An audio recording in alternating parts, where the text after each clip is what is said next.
MHz รายการต่อไปเป็นรายการพระไตรปิฎกลอยฟ้าดำเนินรายการโดยพระครูปริยัติยานุศาสตร์มองเห็นในไตรลักษณ์ว่าไม่เที่ยงสภาพแปรผันให้คงเดิมเป็นไม่ได้แท้นั้นวิปัสสนาเถิดพุทธชนทุกท่านอริยสัจสร้างสรรค์คือธรรมราชา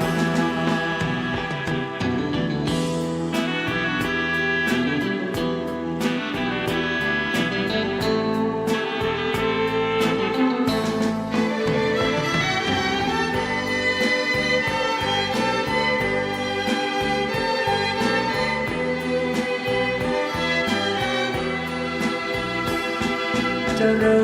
ญปัญญาในมรรคองค์แปดเป็นหลักงดงามเลิศล้ำรู้เนื้อรู้ตัวไม่ตกต่ำฝึกจิตฝึกใจให้ดื่มด่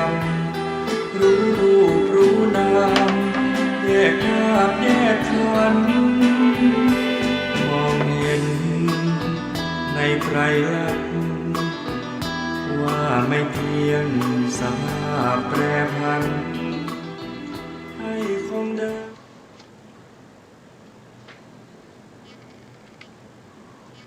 พุทธังสรณังคัจฉามิธัมมังสรณังคัจฉามิ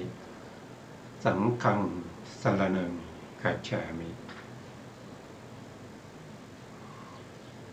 กราบนมัสการพระมหาเถระพระสังฆาธิการพระเถรานุเถระสวัสดีท่านผู้ฟังและผู้ชมทุกท่านที่ติดตามในรายการพระไตรปิฎกลอยฟ้าครั้งนี้เป็นครั้งที่81ในเรื่องของสติปัฏฐาน4ตอนนี้เราอยู่ในส่วนที่เป็นอรรถกถาของสติปัฏฐาน4นำมาจากพระไตรปิฎกชุด91เล่มที่17พระไตรปิฎกอรรถกถาตอนนี้เราอยู่ในส่วนที่เป็นอุเทศวาระจะอยู่ในหน้าที่670ถ้าเป็นเล่มใหม่สีแดงก็จะอยู่ในหน้าที่555ครั้งที่แล้วก็พูดถึงในเรื่องของนิวรณ์นะครับในการละนิวรณ์ก็จะมีอยู่5อย่างนะครับก็มีกัมมฉันทานิวรณ์พยาปาทานิวรณ์ถีนามิทานิวรณ์อุทธัจจกุกุจจานิวรณ์แล้วก็วิจิกิจฉานิวรณ์นิวรณ์เหล่านี้เกิดขึ้นก็เพราะว่า เราไม่รู้เนี่ยเราไม่รู้ตามความเป็นจริงเนี่ยเราไม่รู้ตามความเป็นจริงความเป็นจริงคืออะไรความเป็นจริงก็คือเป็นสัจธรรมนะครับเป็นสัจธรรมที่เป็นไปที่พระพุทธองค์ตรัสไว้ว่านี้คือทุกข์นะครับในอริยสัจสี่นี้คือทุกข์ทุกข์คืออะไรทุกข์ก็คือได้แก่โลกิยจิต85เจตสิก51เว้นโลภะและรูป28พวกนี้เป็นทุกขสัจถ้าว่าไปก็คือขันธ์5นั่นเองนะขันธ์5หรืออุปทานขันธ์5นะครับก็คือที่มีการยึดถือว่าเป็นรูปเป็นเรารูปเป็นเราเราเป็นรูปรูปเป็นเราเราเป็นรูปด้วยตัวตัณหายึดถือว่ารูปมีเรามีรูปยึดถือว่าเราอยู่ในรูปอยู่ในเรายึดถือเวทนาว่าเวทนาเป็นเราเป็นเวทนาเวทนาของเรา เวทนาของเราเวทนา มีในเราอย่างนี้เป็นต้นนะครับทั้งรูปเวทนาสัญญาสังขารแล้วก็วิญญาณด้วยการยึดถือสิ่งเหล่านี้ที่พ้นไปจากความเป็นจริงข้ามพ้นจากสัจธรรมที่สองก็คือเรื่องของเหตุให้เกิดทุกข์ไม่รู้ตามความเป็นจริงว่าอะไรเป็นเหตุให้เกิดทุกข์เหตุให้เกิดทุกข์ถ้าว่าโดยอริยสัจทุกขสมุทัยนั่นก็คือได้แก่ตัวตัณหาตัวตัณหาก็คือตัวที่เข้าไปยินดีติดใจเพลิดเพลินอะไรอาวรณ์ในไหนในรูปในเสียงในกลิ่นในรสในสัมผัสแล้วก็ในธรรมอารมณ์การนึกคิดถึงอารมณ์ที่ดีๆเข้าไปยึดถือสิ่งเหล่านี้ด้วยความกำหนัดยินดีเพลิดเพลินอะไรอาวรณ์ไม่รู้ในนิโรธสัจนิโรธสัจก็คือพระนิพพานพระนิพพานไม่รู้ในพระนิพพานพระนิพพานเป็นที่ดับทุกข์ไม่รู้ว่าพระนิพพานเนี่ยเป็นสภาวะที่เป็นสันติลักษณังสงบจากรูปนามขันธ์ห้าสังขารขันธ์ตัวตนเป็นสภาวะธรรมภายนอกว่าด้วยปริยายเหตุก็คือได้แก่สัอุทิปาทิเสสนิพพานแล้วก็อนุปาทิเสสนิพพานว่าด้วยเหตุการเข้าถึงเหตุให้เข้าถึงพระนิพพานก็มีอยู่3อย่างก็คือต้องเจริญวิปัสสนาวิปัสสนาเป็นผลของการเจริญสติปัฏฐานเราเจริญสติปัฏฐานเราก็จะได้วิปัสสนาในยานที่1ยานที่2ยานที่3ไปจนถึงปัจเจเวคขณะยานก็คือยานที่16อันนี้เรียกว่าวิปัสสนาแต่การปฏิบัติเริ่มต้นก่อนที่จะได้วิปัสสนาญาณ นั่นก็คือสติปัฏฐานสติปัฏฐานที่เริ่มต้นในโพธิปักขิยธรรมอันนี้ผู้ที่เจริญวิปัสสนายิ่งด้วยความเป็นอนัตตาอันนี้คือบุคคลที่1เข้าถึงพระนิพพานก็เรียกว่าเป็นสุญญตาวิโมกข์เข้าถึงพระนิพพานด้วยความเป็นของศูนย์บุคคลที่2นะครับประเภทที่2เจริญวิปัสสนายิ่งด้วยความเป็นอนิจจานุปัสสนาก็คือมีอารมณ์ที่เห็นความไม่เที่ยงของรูปเวทนาสัญญาสังขารอยู่เนืองๆแล้วก็มีกำลังมากอนิจจานุปัสสนามีกำลังมากเมื่อเข้าถึงพระนิพพานก็เรียกว่าเป็นอนิมิตตวิโมกข์คือเข้าถึงได้ด้วยความไม่มีนิมิตเครื่องหมายใดๆแล้วคนที่3ประเภทที่3ก็มีอยู่3อย่างนี้นอกจากนี้ไม่เข้าถึงพระนิพพานไม่ได้นะผู้ที่เจริญวิปัสสนาต้องมีอนัตตาอย่างใดอย่างหนึ่งที่มีกำลังเป็นอารมณ์แล้วก็เข้าสู่พระนิพพานบุคคลที่1มีอนัตตานุปัสสนาที่มีกำลังก็คือมีจิตใจ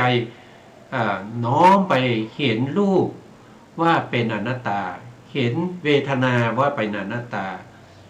เห็นจิตเป็นอนัตตาเห็นธรรมเป็นอนัตตาอยู่เนืองๆผู้นี้เข้าถึงพระนิพพานก็เรียกว่าเป็นสุญญตาวิโมกข์ผู้ที่บุคคลที่2ก็มีอนิจจานุปัสสนา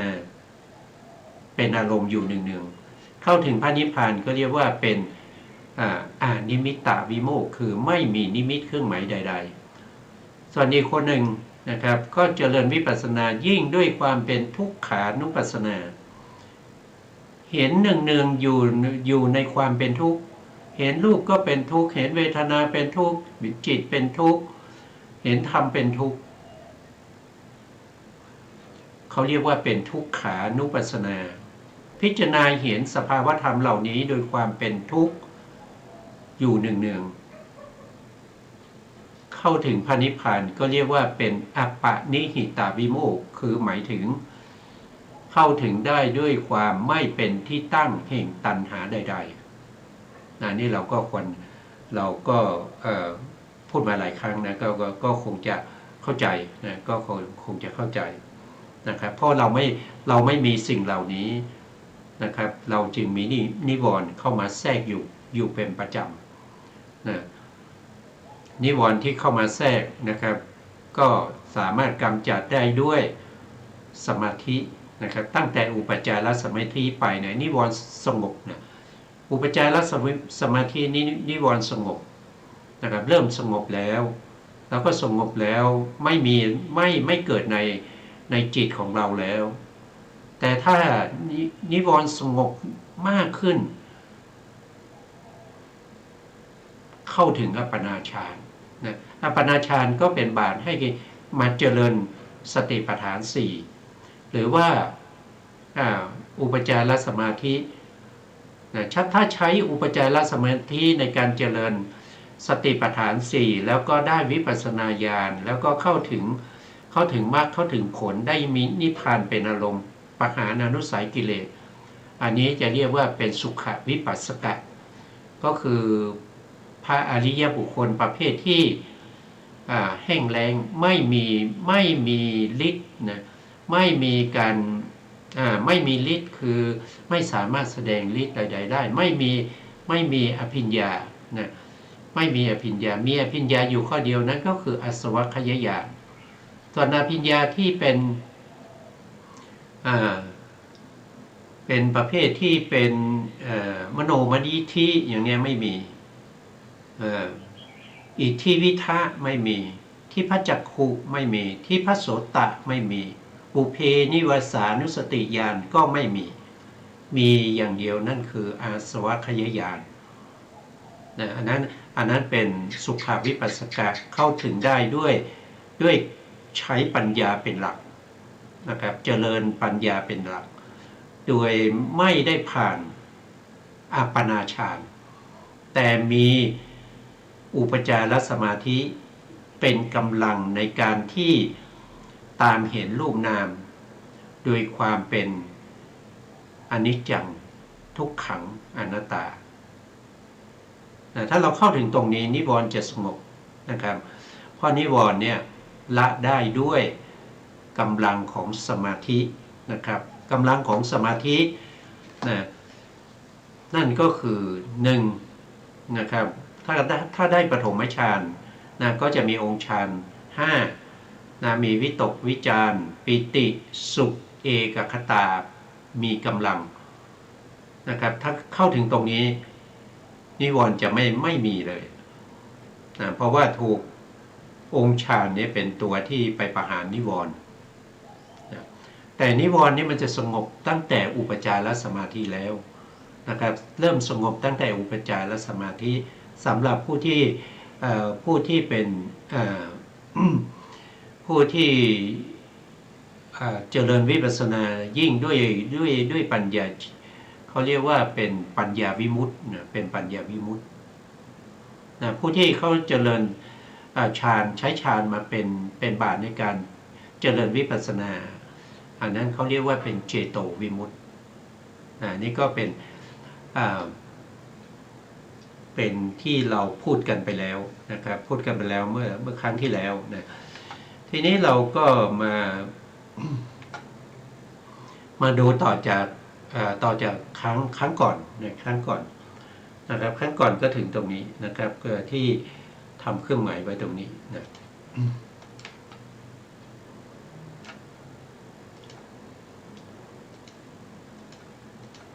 ก็เราก็เข้าใจนะครับว่าการเจริญสติปัฏฐานเนี่ยจะได้ผลมาเป็นวิปัสสนานะครับเมื่อได้เป็นวิปัสสนาก็จะมีนามรูปปริเฉทญาณนะอันนี้สงเคราะห์เข้านะครับถ้าว่าโดยวิปัสสนาญาณจริงๆเนี่ย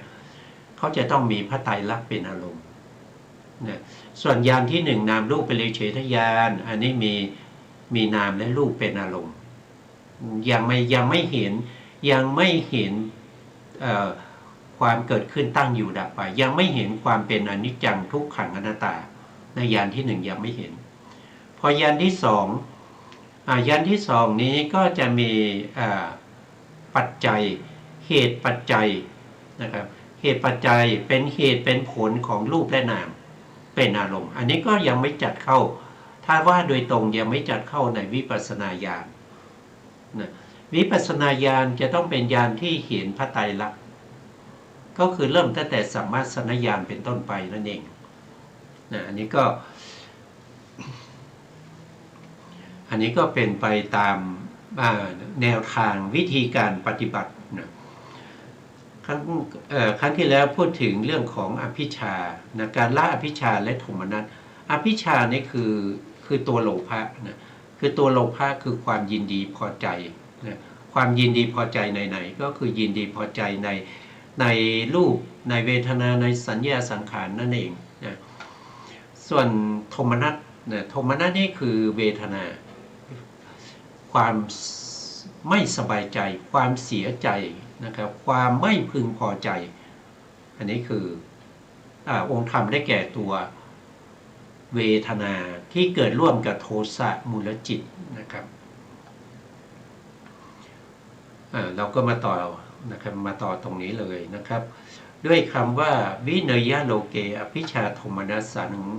สังนั้นนะเป็นอันว่าพระผู้มีพระภาคเจ้าทรงแสดงอานุภาพแห่งการบำเพ็ญเพียรบำเพ็ญเพียรคืออะไรบำเพ็ญเพียรก็คืออาตาปีนะอาตาปีเพียรก็คือความพยายามนะครับความพยายามความอุตสาหะนะความกล้านะครับบางโดยส่วนมากเนี่ยก็เขาจะแปลว่าเป็นความกล้านะครับกล้าคืออะไรก็คือกล้าในการที่จะละอกุศลนะกล้าที่จะละอกุศลกล้าที่จะเจริญกุศลกล้าที่จะทำให้กุศลนั้นเจริญยิ่งขึ้นไปกล้าในการถ้าเราพูดถึงโดยปกติทั่วไปโดยบุคลาธิฐานก็คือกล้าในการให้ทานนะให้ทานด้วยเครื่องนุ่มห่มนะเครื่องนุ่มห่มหรือว่าให้ทานด้วยอาหาร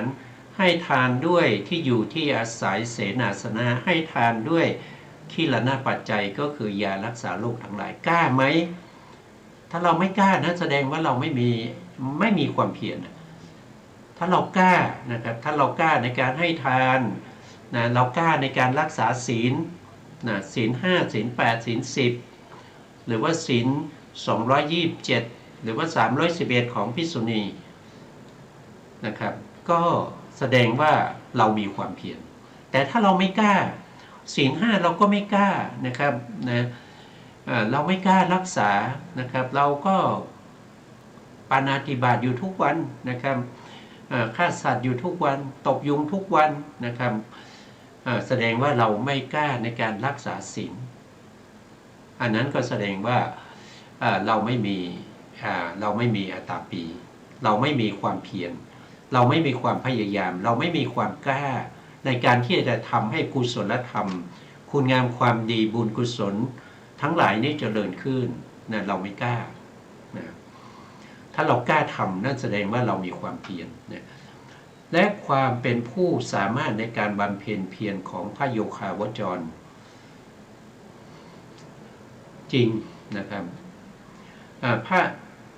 อนุภาพของความเพียรนั้นนะได้แก่การที่พระโยคาวจรผู้ปลอดพ้นจากความยินดีและยินร้ายนะยินดี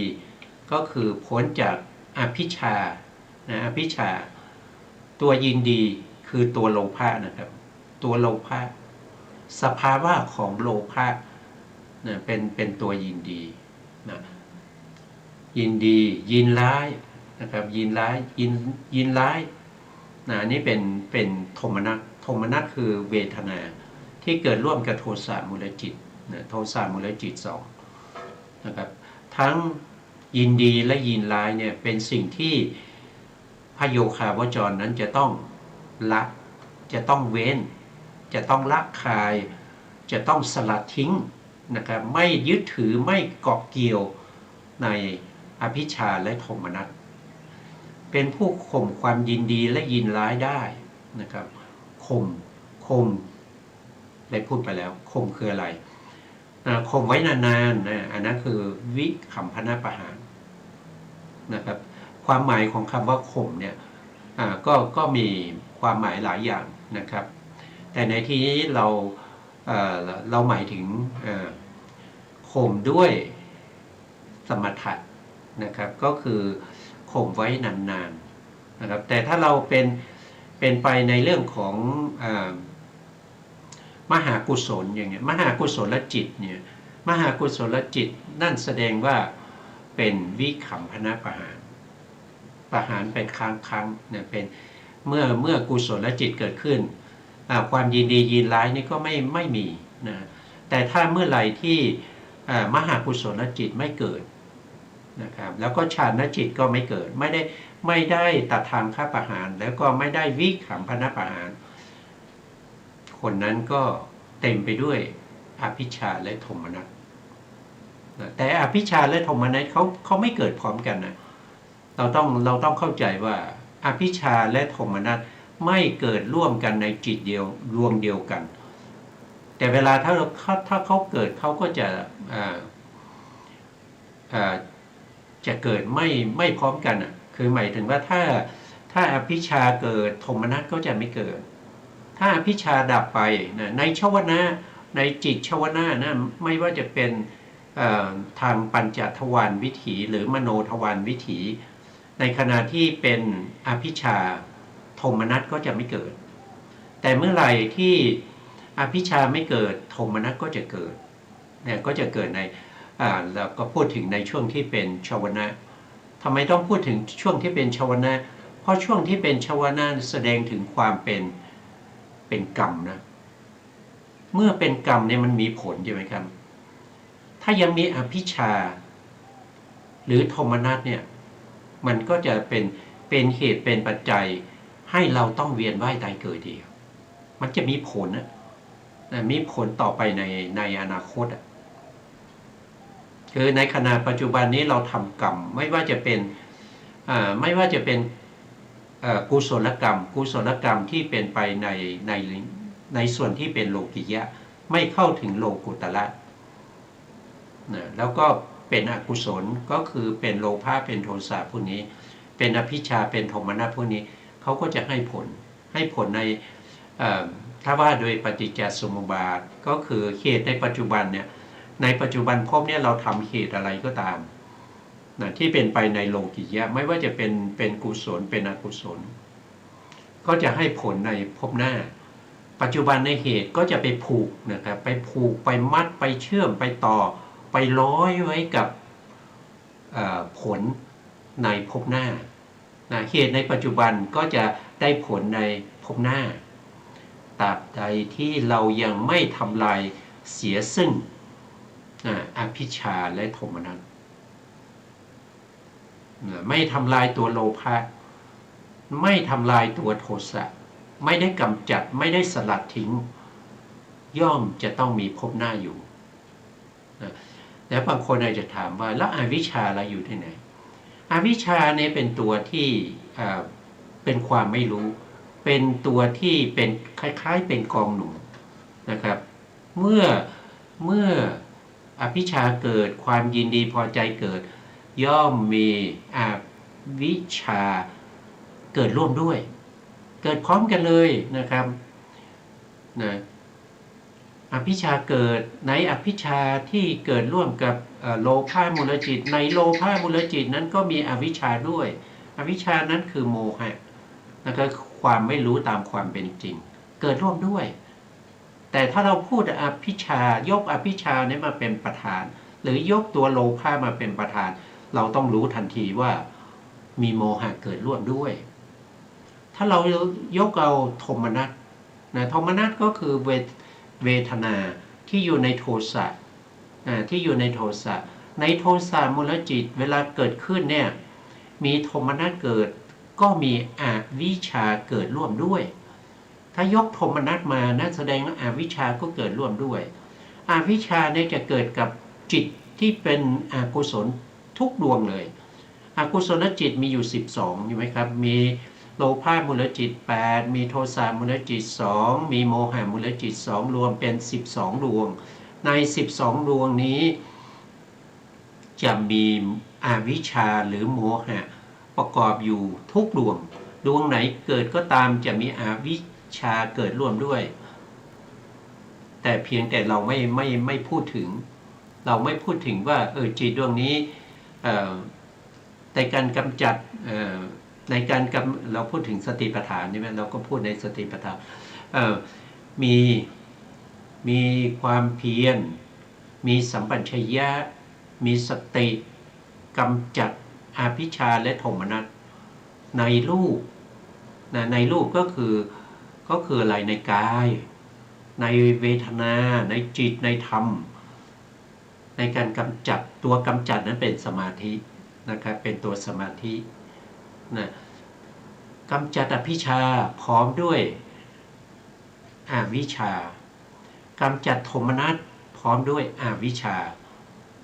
เราก็จะไม่พูดอย่างนี้นะครับเราก็จะพูดว่ามีความเพียรมีสัมปชัญญะมีสตินะกำจัดอภิชาและโทมนัสในโลกเสียได้อย่างเงี้ยเราก็จะพูดอย่างนี้นะครับอันนี้ไม่ใช่เราพูดเองนะครับเราต้องพูดตามที่พระพุทธองค์แสดงไว้พระพุทธองค์ท่านแสดงอย่างนี้นะครับแสดงอย่างนี้ทำไมแสดงอย่างนี้นะครับแล้วมาให้พวกเราฟังเนี่ยพวกเราต้องมีการขยายความอีกก็เพราะพระพุทธองค์เนี่ยแสดงให้แก่ใครฟังสติปัฏฐานนี้พระพุทธองค์แสดงที่ไหนนะครับตั้งแต่ต้นที่เราศึกษากันมาพระพุทธองค์แสดงให้แก่ชาวอะไรกะละชาวเดี๋ยวนะครับผมเปิดดูนิดผมจริงๆก็ต้องเขาเรียกว่าเป็นชาวกุลุนะครับพระพุทธองค์แสดงสติปัฏฐานเนี่ยที่แคว้นกุลุนะครับแคว้นกุลุนะครับให้ชาวกุลุนะครับที่อยู่ที่เมืองกัมมาสัทธัมมะเป็นผู้ที่รับแล้วก็สดับสติปัฏฐานสี่ชาวกุลุเนี่ยเขาเป็นประชาชนที่ในเมืองกัมมาสัทธัมมะเนี่ยทุกคนเนี่ยเขาเจริญสติปัฏฐานสี่นะเขาเจริญสติปัฏฐานสี่แล้วก็เป็นผู้ที่มีอัธยาศัยมีบุญเก่านะอัตตะสัมมาปณิธิตั้งตัวไว้ชอบมีบุญเก่าเขาเรียกว่าอะไร บุญเก่าอัตตะสัมมาปณิธิที่นี้แปลว่าตั้งตัวนะครับตั้งตัวไว้ชอบนะในไหนอยู่ในไหนนะครับก็อยู่ในมงคล38นะครับมงคล38มงคลต้นๆนะครับเขาเรียกว่าอาเสวนาจะพาลานังก็คือไม่คบคนพาลนะบัณฑิตานันจะเสวนาก็คือคบแต่บัณฑิตบูชาจะปูชนียนังก็คือบูชาบุคคลที่ควรบูชาอัตตะปฏิรูปะเทสาวาโสอยู่ในประเทศที่สมควรนะอัตตะบุญยิอัตตะอะไรผมคือเราก็ไม่ได้ท่องนะไม่ได้ท่องไม่ก็สวดมนต์อยู่นะครับสวดมนต์อยู่แต่ก็ไม่ค่อยจำนะครับไม่ค่อยจำบาลีก็ให้รู้ว่าเขามีบุญเก่านะเขามีบุญเก่าชาวธรรมะกัมมาสัทธัมมะนะชาวกัมมาสัทธัมมะนี่เป็นผู้ที่เขามีบุญเก่าเขาฟังในเรื่องของสติปัฏฐานได้แล้วเป็นชาวเมืองที่พระพุทธองค์ส่งข่ายพยานออกไปแล้วตรวจสอบแล้วนะครับว่าบุคคลที่จะทรงไว้ซึ่งสติปัฏฐานของพระพุทธองค์เนี่ยได้แก่คนไหนนะเมื่อส่งข่ายพยานไปก็เพราะว่าเป็นบุคคลที่เขาจะส่งไว้ได้นั่นก็คือเป็นชาวกุลุนะ อยู่แคว้นกุลุนะแล้วก็เมืองที่เขาอยู่ชื่อว่ากัมมาสัทธมะพระพุทธองค์ก็ไปแสดงตรงนั้นเพราะฉะนั้นในการแสดงของพระพุทธองค์เนี่ยพระพุทธองค์แสดงในการที่จะให้ผู้ที่สมควรแก่การตรัสรู้ผู้ที่สมควรแก่การ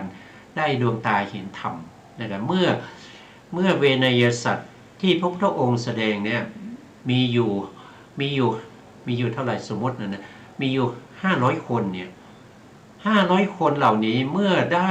ดวงตาเห็นธรรมบางคนได้ดวงตาเห็นธรรมเป็นอนาคามีเป็นสกทาคามีเป็นอะไรเป็นพระอรหันต์นะครับเป็นอนาคามีเป็นพระอรหันต์มันครบแล้ว500เนี่ยพระพุทธองค์ก็จะไม่แสดงต่อนะครับเพราะว่ามันไม่มีประโยชน์แล้วเพราะว่าบุคคลที่พระพุทธองค์ไปโปรดนั้นเขาก็ได้คุณธรรมตามที่เขาควรได้แล้วเขาควรได้แล้วนะเพราะฉะนั้นพระองค์ก็จะไม่แสดงไม่ขยายความต่อไปอีกนะเพราะว่าพระพุทธองค์จะไม่พูดในคำที่ไม่เป็นประโยชน์คือไม่เป็นประโยชน์แก่ผู้ฟังนะผู้ฟังในขณะนั้นเขาเป็นสติปัฏฐานเนี่ยก็คือเป็นชาวกุลุนะครับเป็นชาวกุลุเพราะฉะนั้นก็ฟังอย่างนี้เขาเข้าใจแล้วพระพุทธองค์ก็ไม่ต้องขยายความต่อไงนะไม่ต้องขยายความต่อนะก็เลยไ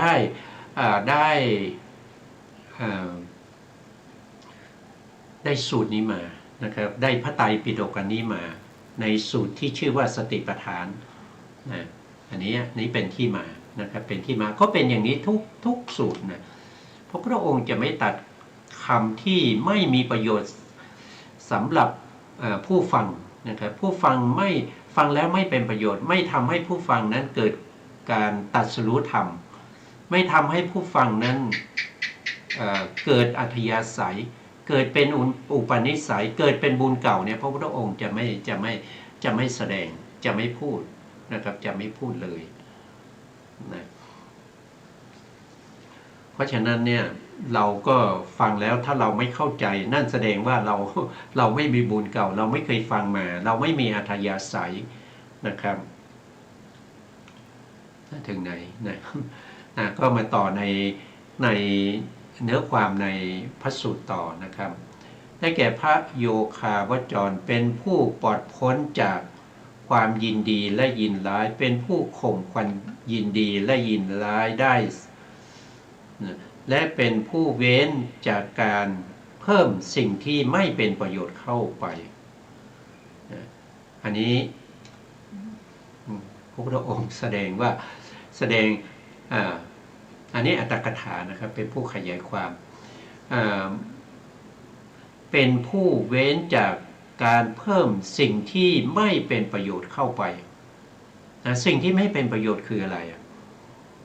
นะครับสิ่งที่ไม่เป็นประโยชน์นั่นก็คือ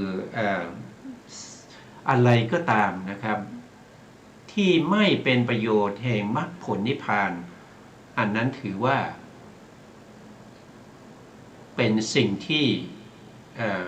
ไม่ควรนะครับไม่ควรที่จะนำเข้ามาในตัวเรานะครับคือเอาเข้ามาคืออะไรก็คืออกุศลธรรมทั้งหลายนิวรณ์ทั้งหลายใช่ไหมครับนิวรณ์ทั้งหลายอกุศล9 กองนะครับมีตั้งแต่อาสวะนะอาสวะโยคะคันธะนะอุปทานนะอุปทานนิวรณ์อนุสัยสังโยชน์กิเลสอะไรพวกนี้ไม่ควรที่จะนำเข้ามาในตัวนะไม่ควรที่จะนำเข้ามานะสิ่งที่ไม่เป็นจริงนะครับในสติปัฏฐานเนี่ยสิ่งที่ไม่เป็นจริงที่เราไม่ควรนำเข้ามาเลยนั่นก็คืออะไรนั่นก็คือเห็นว่ารูปนี้มันเที่ยงนะรูปนี้มันเที่ยงรูปนี้มันเป็นสุขรูปนี้มันเป็นอัตตารูปนี้มันเป็นเราอยู่ในรูปอยู่ในเรานะครับเรามีรูปเป็นของเรานะครับอย่างนี้เป็นต้นอันนี้คือสิ่งที่เราไม่ควรจะเอาเข้ามาใส่ในตัวของเรานะ และนำสิ่งที่เป็นจริงออกนะเป็นนำเอาสิ่งที่เป็นจริงออกมานะก็คือเมื่อเราเอาสิ่งที่มันไม่มีประโยชน์นะครับเช่นอกุศลทั้งหลายนะนิวรณ์ทั้งหลายนะแล้วก็เห็นว่ารูปเที่ยงนะเห็นว่ารูปเนี้ยมันสวยงามมันเที่ยงมันเป็นสุขมันเป็นอัตตาของเราอย่างเงี้ยไม่ควรจะในที่นี้มันนำสิ่งที่เป็นจริงออกไปก็คือไม่ควรจะนำเอานี่ผมพูดกลับไปนะไม่ควรนำเอาสิ่งที่ไม่ดีเข้ามาแล้วก็ไม่นำเอาสิ่งที่เป็นจริงออกไปสิ่งที่เป็นจริงนั่นก็คือกายของเราเนี่ยมันเป็นอสุภะนะมันเป็นอสุภะมันไม่ได้มันเป็นอสุภะมันเป็นทุกข์มันไม่เที่ยงมันเป็นอนัตตาเนี่ยสิ่งเหล่านี้ไม่ควรจะนำออกไปนะไม่ควรจะนำออกไปนะครับพระโยคาวจรหนีเมื่อปลอดพ้นจากการยินดียินร้ายข่มเสียซึ่งความยินดียินร้ายไม่เพิ่มสิ่งที่ไม่เป็นจริงเข้ามาก็คือไม่นำเอาความเห็นผิด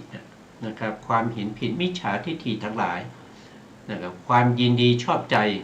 ในความเห็นความเข้าใจผิดเหล่านั้นนะความไม่ยินดีไม่พอใจในสภาวะธรรมที่เราไม่ชอบนะสิ่งเหล่านั้นไม่ควรจะนำเข้ามานะครับแล้วก็ไม่ควรจะนำเอาความจริงออกไปนั่นก็คือรูปมันเป็นอสุภะเวทนามันเป็นทุกข์จิตทำจิตใช่ไหมจิตเตจิตานุปัสสีเนี่ยจิตเนี่ยมันเป็นของไม่เที่ยงนะครับไม่ควรจะนำออกไปไม่ควรจะนำเอาความไม่เที่ยงออกไปแล้วก็นำเอาความเที่ยงความเข้าใจว่าเที่ยงเข้ามาในใจเราธรรมเป็นอนัตตานะครับก็ไม่ควรจะเห็นธรรมเหล่านั้นว่าเป็นอนัตตาเนี่ยมันก็จะเป็นมันก็จะได้อย่างนี้นะครับเมื่อปลอดพ้นจากความยินดียินร้ายข่มเสียซึ่งความยินดียินร้ายไม่เพิ่มนะครับไม่เพิ่มสิ่งที่ไม่เป็นจริงแล้วก็ไม่นำเอาสิ่งที่เป็นจริงออกไปนะย่อมชื่อว่าเป็นผู้สามารถในการเพียรนะเพียรก็มีความเพียรต้องอาศัยความเพียรนะอาศัยความกล้าอาศัยความพยายามในการที่จะตามเห็นรูปนามเหล่านั้นตามความเป็นจริงนะตามความเป็นจริงความเป็นจริงเป็นยังไงนะครับเราก็รู้แล้วว่ากายมันเป็นอสุภะมันเป็นของปฏิกูลมันไม่สวยไม่งามนะครับแล้วเวทนามันเป็นทุกข์มันเป็นทุกข์จิตมันเป็นอนัตตาโทษทีจิตนี่ก็มันไม่เที่ยงนะครับแล้วก็ธรรมก็เป็นอนัตตาอย่างเนี้ยต้องมีความเพียรตามระลึกถึงสภาวะธรรมเหล่านั้นตามความเป็นจริงอย่างนี้นะอีกในหนึ่งเพิ่งทราบว่าพระองค์ตัดกรรมฐานด้วยอนุปัสสนาเราศึกษาไปแล้วมีอยู่7อย่างนะมีอยู่7อย่างด้วยกันอนุปัสสนานะครับหนึ่งก็คือทุกขานุปัสสนาใช่ไหมครับหนึ่งคือทุกขานุปัสสนาสองก็คืออนิจจานุปัสสนาสามก็คืออนัตตานุปัสสนาอันนี้เป็นหลักนะอันนี้เป็นหลักนะครับผมอาจจะเรียงผิดไปนิดนะครับหนึ่งก็คืออนิจจานุปัสสนาสองก็คือทุกขานุปัสสนาสามก็คืออนัตตานุปัสสนา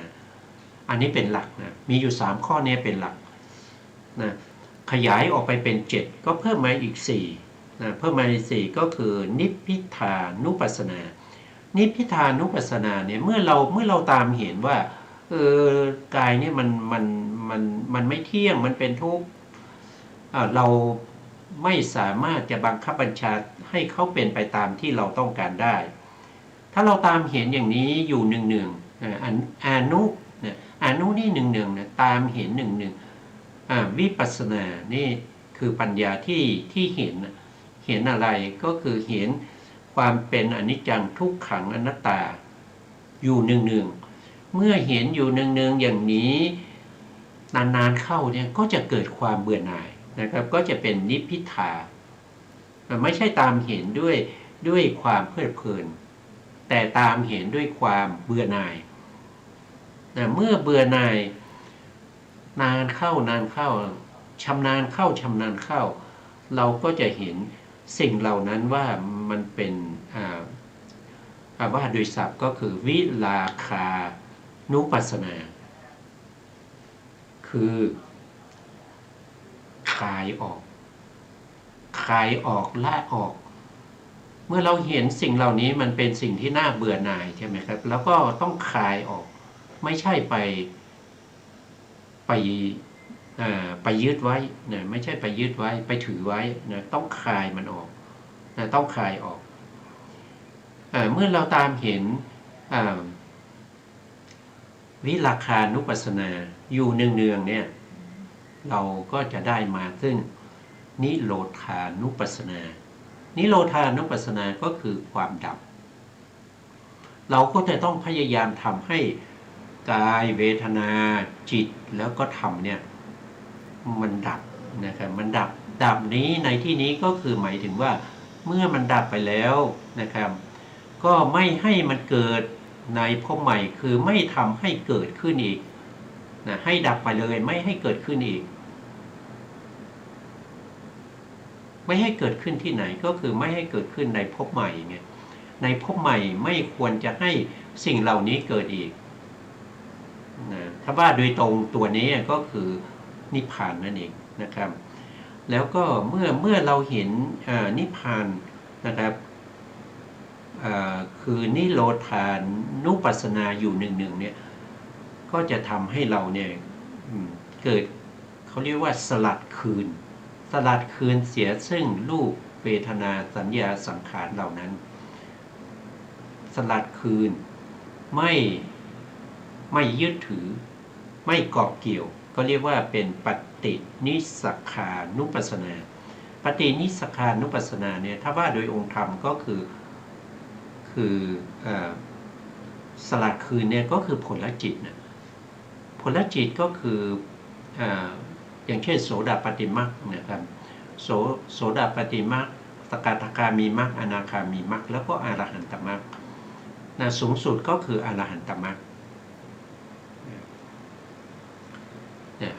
อนุปัสสนาทั้ง7นะครับที่เราศึกษากันผ่านไป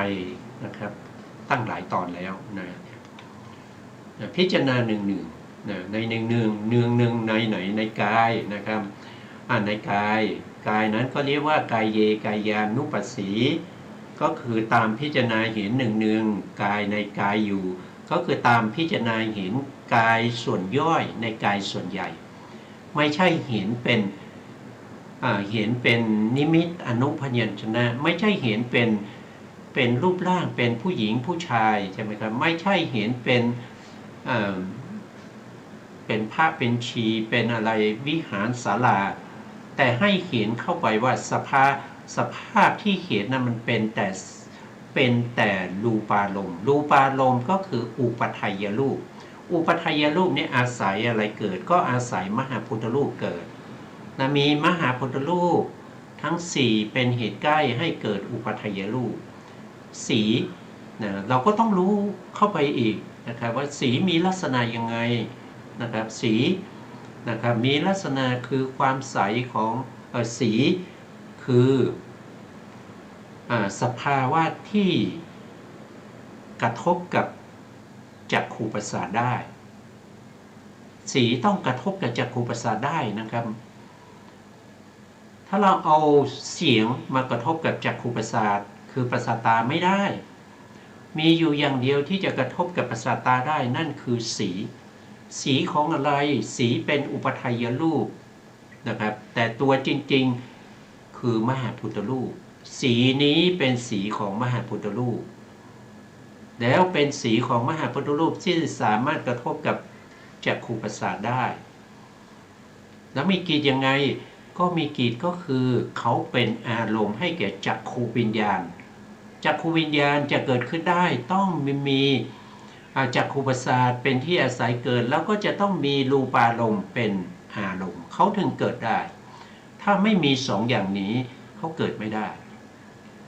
นะครับเมื่อมีรูปารมณ์กระทบกับจักขูประสาทแล้วเกิดจักขูวิญญาณอาศัยจักขูประสาทเห็นรูปารมณ์เนี่ยธรรมะสามอย่างประชุมกันแล้วธรรมะสามอย่างประชุมกันเกิดอะไรขึ้นณที่เขาประชุมกันนั้นเกิดเป็นผัสสะขึ้นนะครับเป็นผัสสะคือการกระทบของธรรมะสามอย่างการประชุมของธรรมะสามอย่างเป็นบ่อเกิดให้มีเวทนาเป็นบ่อเกิดให้มีเวทนาเวทนานั้นก็จะเป็นสุขหรือเป็นทุกข์หรือเป็นอะไรก็แล้วแต่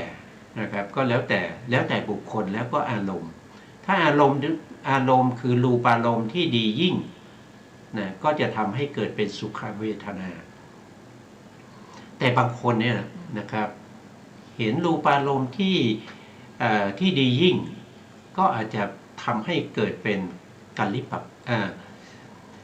ทำให้เป็นโทสะก็ได้เขาเรียกว่ากะลิ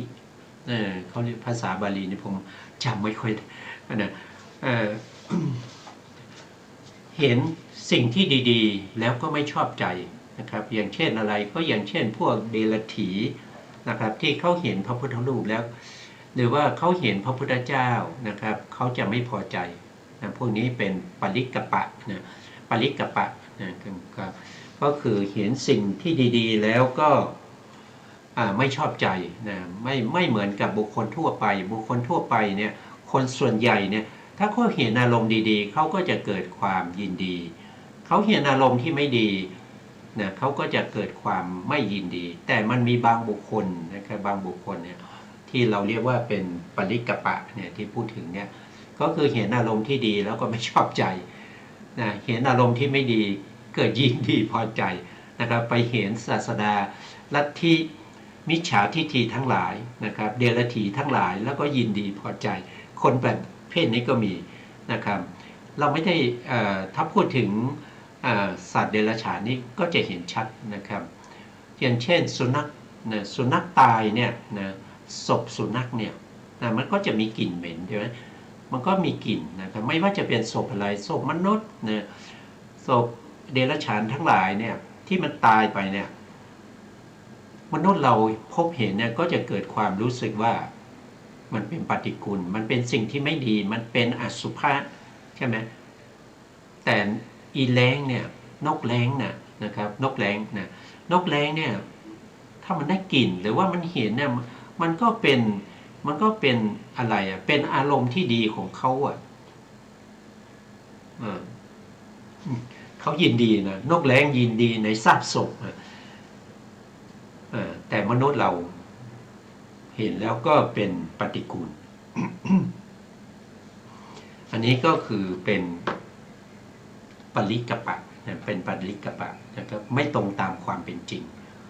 นะ นี้การตัดการบริหารกายไว้นะสำหรับผู้บำเพ็ญกรรมฐาน ด้วยการพักผ่อนดังที่กล่าวมานี้แล้วในบทว่าวิหารตินะวิหารตินะวิหารตินี่แปลว่าอะไรนะครับแปลว่าเป็นวิหารนี่แปลว่าที่อยู่นะเป็นที่อยู่วิหารเนี่ยถ้าว่าโดยศัพท์วิหารนี่ก็จะมีอยู่4อย่างนะหนึ่งก็คือเขาเรียกว่าอิริยาบถวิหารนะผู้ที่ปฏิบัติธรรมในเรื่องของกายานุปัสสนีในเรื่องของกายานุปัสสนาสติปัฏฐานเนี่ยเขาจะตามเห็นหนึ่งในกายไม่ว่าจะเป็นการยืนการเดินการนั่งการนอนใช่ไหมเขาก็จะตามเห็นเพราะยังเขาอยู่ได้ด้วยอิริยาบถนั้นเราก็เรียกว่าเป็นวิหารเหมือนกันนะเขาอยู่ด้วยอิริยาบถก็เรียกว่าอิริยาบถวิหารอย่างเงี้ยนะเป็นอิริยาบถวิหาร แล้วถ้าเป็นบุคคลที่เขาได้ฌานเนี่ยเขาได้ฌานแล้วเขาเข้าฌานเข้าปฐมฌานนะเข้าฌานสมาบัติอันนั้นเราเรียกว่าเป็นทิพวิหารเป็นทิพวิหารคือเขาเข้าไปมีความสุขอยู่ในฌานในฌานปฐมฌานทุติยฌานตติยฌานจตุตฌานก็ตามอรูปฌานไปจนถึงอรูปฌานเป็นสมาบัติ8อันนั้นเรียกว่าเป็นทิพวิหารนะครับทิพวิหารแล้วบางคนเนี่ยเขาก็จะเป็นบุคคลที่เขาเจริญพรหมวิหาร4เขาเจริญในเรื่องของเมตตาเขาเจริญในเรื่องของกรุณามุทิตาอุเบกขาอันนี้เรียกว่าเป็นพรหมวิหาร4ก็อยู่ด้วยเมตตากรุณามุทิตาอุเบกขาก็เรียกว่าวิหารเหมือนกันนะครับส่วนที่4เนี่ยเขาเรียกว่าอาริยวิหารอาริยวิหารก็คือพระอริยบุคคลที่เข้าอยู่ในพระสมาบัติเช่นโสดาบันเข้าผลสมาบัติของโสดาบันสกทาคามีก็เข้าผลสกทาคามีสมาบัติอนาคามีก็เข้าอนาคามีพระสมาบัติเป็นพระสมาบัตินะแล้วก็พระอรหันต์ก็เข้าอรหันตพระสมาบัติหรือผลสมาบัตินั่นเองอันนี้เรียกว่าเป็นอาริยวิหารผู้ที่กำลังเจริญสติปัฏฐาน4นั่นก็แสดงว่าอยู่ในอิริยาบถวิหารนะครับอยู่ด้วยการยืนเดินนั่งนอนตลอดทั้งวันนะครับมีจิตไม่เว้นจากอิริยาบถใหญ่อิริยาบถย่อยไม่เว้นจากเวทนาไม่เว้นจากจิตไม่เว้นจากธรรมารมณ์ทั้งหลายนี่ก็คืออยู่ได้หรือพักผ่อนนะพักผ่อนอยู่ในอิริยาบถเหล่านี้นะต่อไปในหน้าที่671นะในบทว่าอาตาปีเป็นต้นนะพระองค์ตรัสสัมมาประธานอาตาปีคือความเพียรใช่ไหมความเพียรความกล้านะกล้าในการที่จะทำคุณงามความดีนะฮะพระองค์ตรัสด้วยสัมมาประธานสัมมาประธานองค์ธรรมก็คือได้แก่วิริยะนะวิริยะสัมมาประธานมี4นะครับสัมมาประธาน1ก็คือปหานประธานก็คือมีความพยายามมีอาตาปีในการที่ละมีความกล้ามีความสามารถมีความบักบั่นในการละอกุศลที่เกิดขึ้นแล้วอกุศลเกิดขึ้นในใจของเราเราต้องรีบสลัดทิ้งหรือว่ากำจัดมันหรือว่าต้องละมันทันทีอันนั้นเรียกว่าปหานประธานอันนี้ข้อที่1นะสัมมาประธานนะข้อที่2สัมมาประธานนั้นก็คือเมื่อเราละอกุศลนั้นแล้วเนี่ยเราต้องปิดกั้นนะเราต้องปิดกั้นเราต้องไม่ให้อกุศลเกิดขึ้นอีกนั่นก็คือเขาเรียกว่าเป็นสังวรนะสังวรคือการปิดกั้นสังวรประธานปิดกั้นอกุศลที่เราละแล้วก็อกุศลใหม่ๆที่จะเกิดขึ้นเนี่ยเราต้องปิดกั้นไม่ให้เกิดขึ้นในใจของเรานะเมื่อเราละแล้วเราปิดกั้นแล้วเราไม่ให้เข้ามาแล้วเราต้องมีการทำให้กุศลเกิดขึ้นนั่นก็คือภาวนาทำให้มีขึ้นนะครับก็คือภาวนาประธานทำให้มันมีขึ้นเมื่อมันมี เมื่อมีขึ้นแล้วก็ต้องมีการพยายามนะครับทำให้กุศลเหล่านั้นเจริญยิ่งขึ้นไปเจริญยิ่งขึ้นไปนะครับอันนี้ก็เรียกว่าเป็นอนุรักษ์ประธานนะก็จะมีอยู่4อย่างนะปหานประธานสังวรประธานภาวนาประธานแล้วก็อนุรักษณประธาน ก็เป็นสัมมาประธานคือความเพียรชอบ ความเพียรชอบอาตาปีความเพียรชอบในสัมมาประธานสี่นะครับไว้ด้วยอาตาปี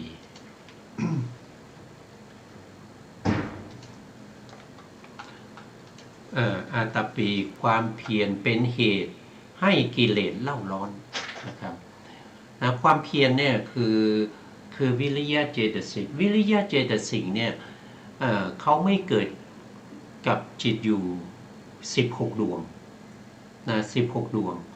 จิต16ดวงนั้นก็คือได้แก่อะไรก็คือได้แก่อเหตุกะวิบาก7ดวงนะอเหตุกะวิบาก7ดวงนะครับก็จะ